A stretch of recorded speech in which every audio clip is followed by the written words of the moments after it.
Hello student, good morning. Today we will discuss about the Thales theorem.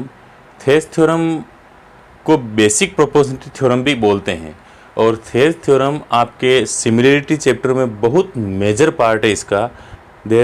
इस theorem के आधार पर there are the thousands of the questions can be done. Thousands of question किए जा सकते हैं इस थ्योरम के आधार पर, बहुत सारे क्वेश्चंस किए जा सकते हैं और इसके आधार पर बहुत सारे क्वेश्चन बन चुके हैं थेल्स थ्योरम के आधार पर। तो ये बहुत इम्पोर्टेंट है आपके सिमिलरिटी चैप्टर में का, एक तरह से यूं कहिए फंडामेंटल बेसिक है, बिल्कुल बेसिक है ये। जो एक मकान बनता है, मकान की जो नींव होती है, मकान बनाने के लिए पहले ज़मीन के अंदर नींव बनानी पड़ती है, फिर मकान खड़ा होता है। उसी तरीके से सिमिलरिटी चैप्टर के अंदर ये हर एक क्वेश्चन की, अधिकतर क्वेश्चंस की नींव है। इसी के ऊपर अधिकतर क्वेश्चंस को सोल्व किया जाता है। ठीक है, बेसिक फंडामेंटल थ्योरम। और ये आईआईटीज, इंजीनियरिंग, जेई एडवांस वगैरह में बहुत काम आती है। इस थ्योरम के बेस पे बहुत सारे क्वेश्चंस लॉजिकली पूछे जाते हैं स्टूडेंट। इसलिए मैं आपको कह रहा हूँ कि इस थ्योरम को लाइटली ना लें और आज जो मैं चीज़ और जो टेक्निक समझाने जा रहा हूँ, सिर्फ उस टेक्निक की तरफ ध्यान देवें, कॉन्सेप्ट की तरफ ध्यान देवें। 2 मिनट में ये थ्योरम समझ में आ जाएगी। और ये थ्योरम समझ में नहीं आए तो कमेंट्री बॉक्स में कमेंट कर देना कि सर हमें समझ में नहीं आया, मैं दोबारा वापस समझाऊंगा।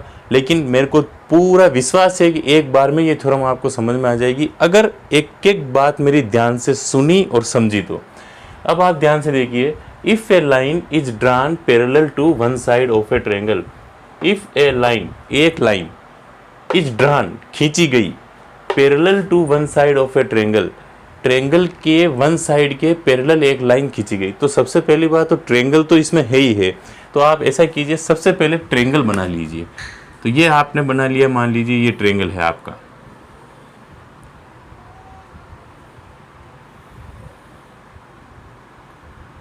ये आपका ट्रायंगल हो गया। इस ट्रायंगल को नाम दे दीजिए ए, बी एंड सी। एक line drawn parallel to the third side of the triangle, मतलब इस साइड के बीसी के पैरेलल एक लाइन ड्रा की गई है। ये लाइन ड्रा कर दी, इसको नाम दे दीजिए आप डी एंड ई। ठीक है स्टूडेंट, मैं कुछ नहीं कर रहा हूँ, मैं सिर्फ ये लिख रखा है, सिर्फ उसको फॉलो अप करते हुए फिगर बना रहा हूँ। आपको भी ऐसे ही करना है, रट्टा नहीं मारना है मैथ्स में। मैथ्स में सिर्फ कॉन्सेप्ट से काम करना है student. If a line drawn parallel to one side of a triangle, एक लाइन खींची गई, एक समांतर लाइन, पैरेलल एक समांतर लाइन खींची गई, तीसरी भुजा के समांतर एक लाइन खींची गई। ये पहली लाइन का हिंदी अर्थ है। ठीक है, तो फिर आगे क्या है, to intersect the other two sides. ये लाइन अदर टू साइड को इंटरसेक्ट कर रही है, बस इसका लॉजिक लिखा हुआ है इसने, to intersect the other two sides. बस ये चीज कि ये डी जो है बीसी के पैरेलल खींची गई है, जो ए बी और ए सी को डी और ई पॉइंट पर काट रही है। To intersect the other two side, दोनों साइड को इंटरसेक्ट करती हुई एक पैरेलल लाइन खींची गई, ये बात है। ठीक है, आप चाहो तो इसको थोड़ा प्रोड्यूस कर सकते हो लाइन को, no problem, that's the no effect on the theorem. उसका थ्योरम के ऊपर कोई इफेक्ट नहीं पड़ेगा। इन डिस्टिंक्ट पॉइंट हो गए डी एंड ई अलग अलग, then it divides the other two sides in the same ratio। तो ये जो लाइन it divides, ये लाइन डिवाइड्स कर रही है other two sides A B और ए सी को in the same ratio. Same ratio बोले तो A D upon D B और ए ई अपॉन ई सी, ऐसे डिवाइड कर रहा है। तो आपको देन के बाद तो प्रूव करने वाली चीज आ जाती है। तो ये देन से पहले जितनी भी चीज है ये सब गिवन में आएगी। आपके गिवन में क्या क्या आएगा, गिवन में आपके पास ये आएगा, देखिए गिवन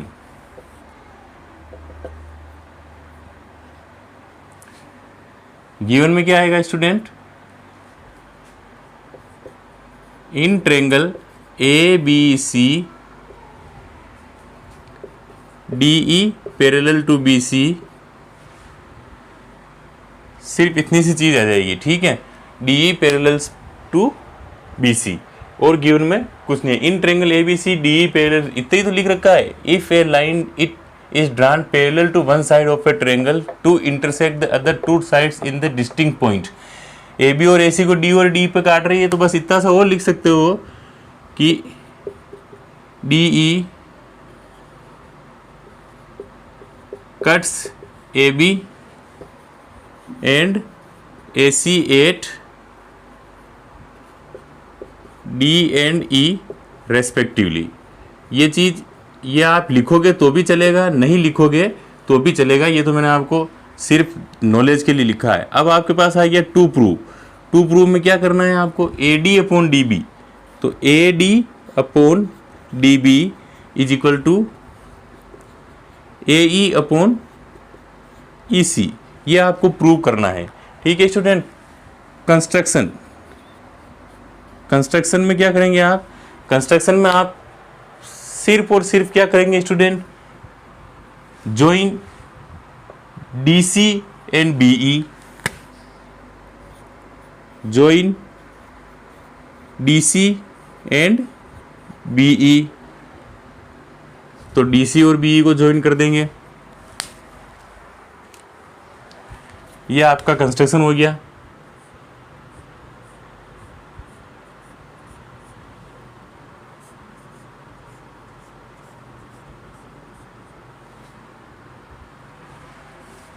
ये आपने ज्वाइन कर दिया, ये आपका कंस्ट्रक्शन हो गया स्टूडेंट। एक कंस्ट्रक्शन और करना पड़ेगा आपको कि draw E F perpendicular to A B and D G perpendicular to A C. E F perpendicular to A B, E से एफ के ई से ई एफ परपेंडिकुलर बनाना पड़ेगा। ई एफ परपेंडिकुलर, ये आप ई एफ परपेंडिकुलर बना देंगे, ई एफ ए बी के perpendicular, तो यहाँ 90 डिग्री बनेगा। ठीक है स्टूडेंट। और ई जी ये आपके एफ पॉइंट हो जाएगा, ये एफ पॉइंट और ई जी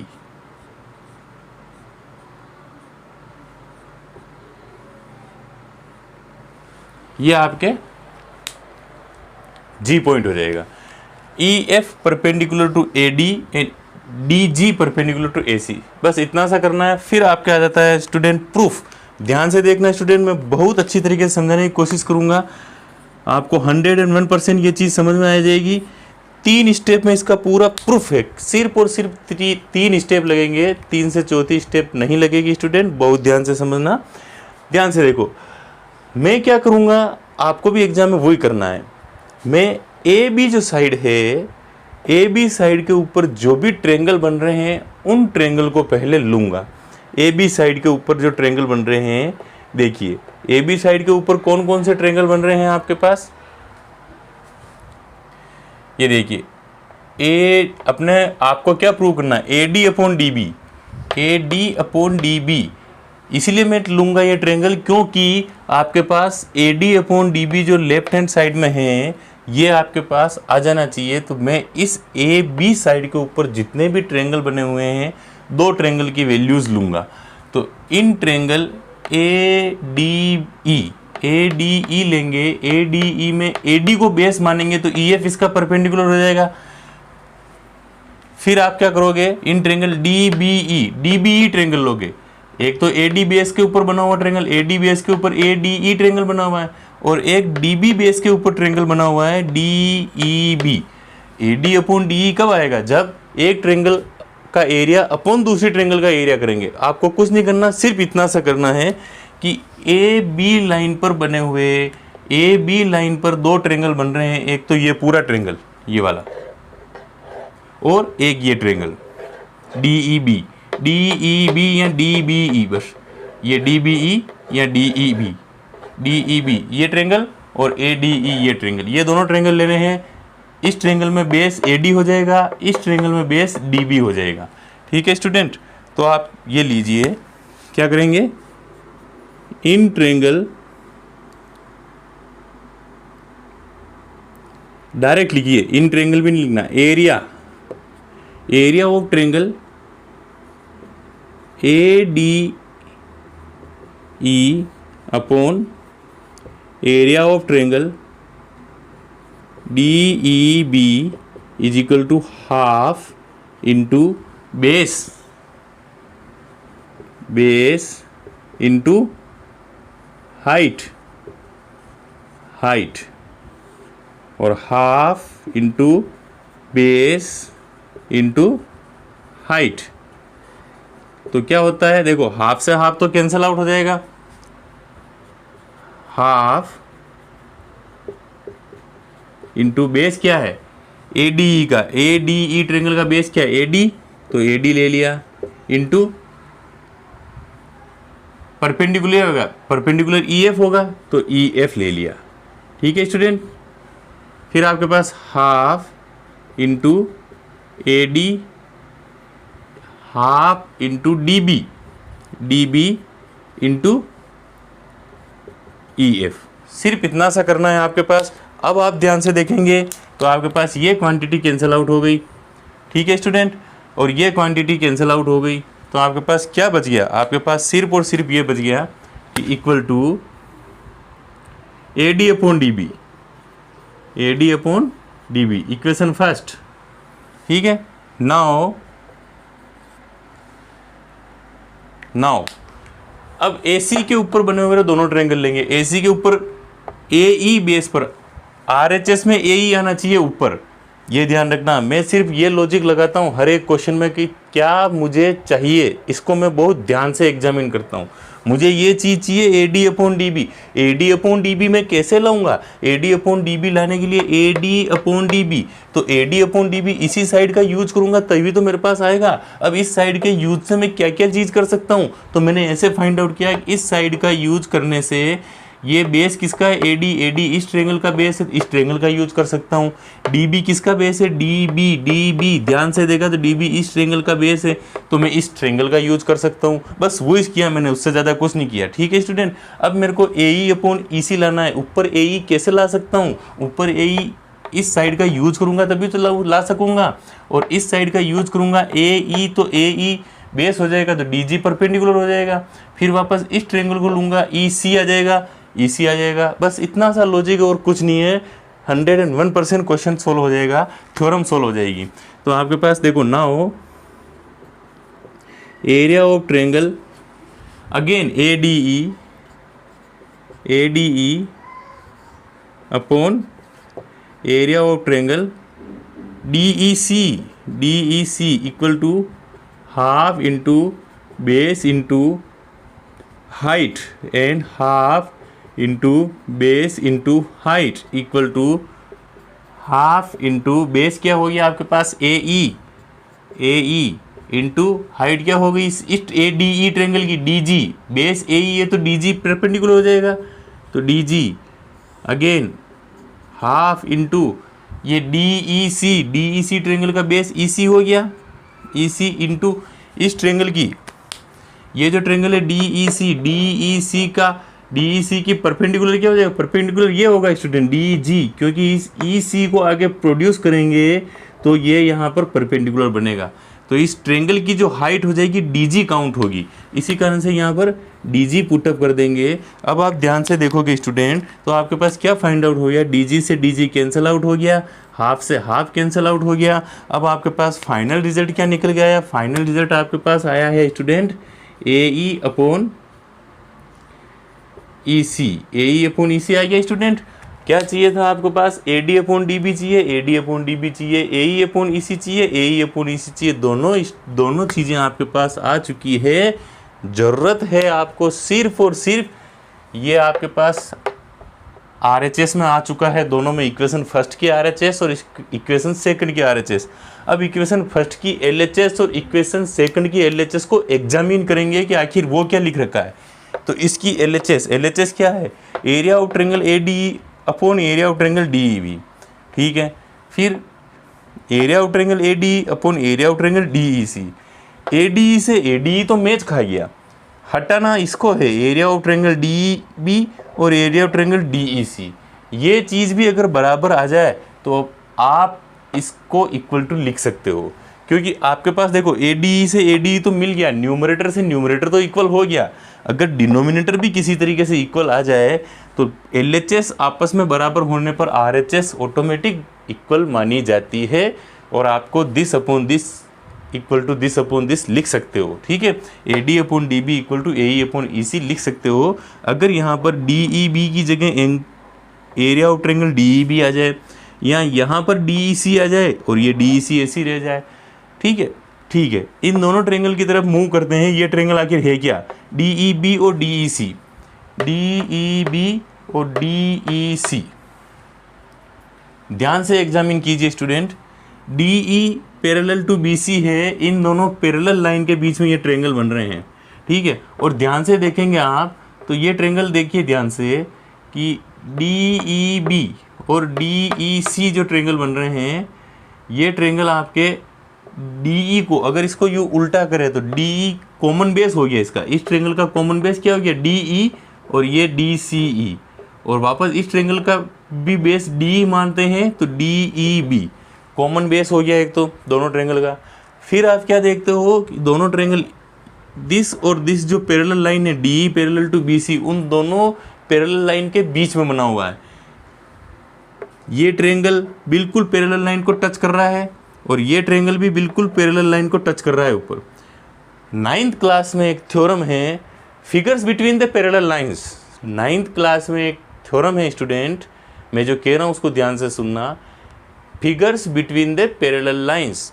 तो उन थ्योरम्स में बड़ी अच्छी तरीके से आपको आपके टीचर्स ने, या जहाँ पर भी आप पढ़ते हो, जिनके पास भी पढ़ने जाते हो, उन्होंने बहुत अच्छी तरीके से समझाया होगा कि जब भी दो पैरेलल लाइन के बीच में सेम बेस वाले फिगर आते हैं और सेम बेस रहते हुए भी वो दूसरी पैरेलल लाइन को टच करते हैं, हाइट इक्वल होती है, तो दोनों का एरिया बराबर होता है। ये आपके पास 9th क्लास की थ्योरम है। तो figures having same base between the parallel lines, figures having same base between the parallel lines, area of DEB equal to area of DEC direct लिखेंगे आप। मैं यहाँ पर हाइलाइटर का यूज कर रहा हूँ।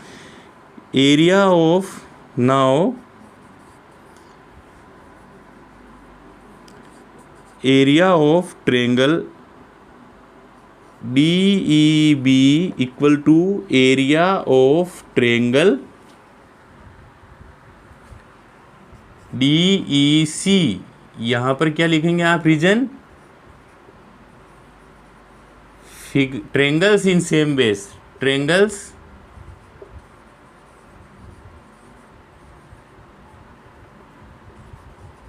Having same base and between parallel lines,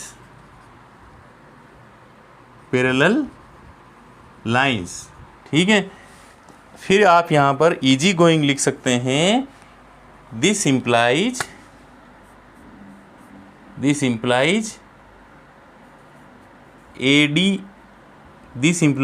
AD upon DB equal to AE upon EC, hence proved. Step कितनी लगी स्टूडेंट, मैंने कहा था 3 स्टेप से चौथी स्टेप नहीं होने दूंगा। देखिए फर्स्ट स्टेप ये पूरी एक लाइन, सेकंड स्टेप ये दूसरी लाइन, थर्ड स्टेप सिर्फ रीजन लिखा, फोर्थ स्टेप आपका हैंस प्रूव्ड हो गया। ठीक है स्टूडेंट, तो इतनी अच्छी और इतनी फंटास्टिक थ्योरम है ये थेस थ्योरम, इसके बिहाफ पर थाउजेंड्स ऑफ क्वेश्चन सोल्व किए जाते हैं। आपकी 11.1 और 11.2 अधिकतर इसी के ऊपर बेस्ड हैं। ठीक है, आप इस थ्योरम को बहुत आसानी से समझ चुके होंगे। आप इसको राइट डाउन कर लीजिए और नेक्स्ट क्लास में इससे रिलेटेड बहुत सारे क्वेश्चन हैं, उसको सोल्व करने की कोशिश करेंगे।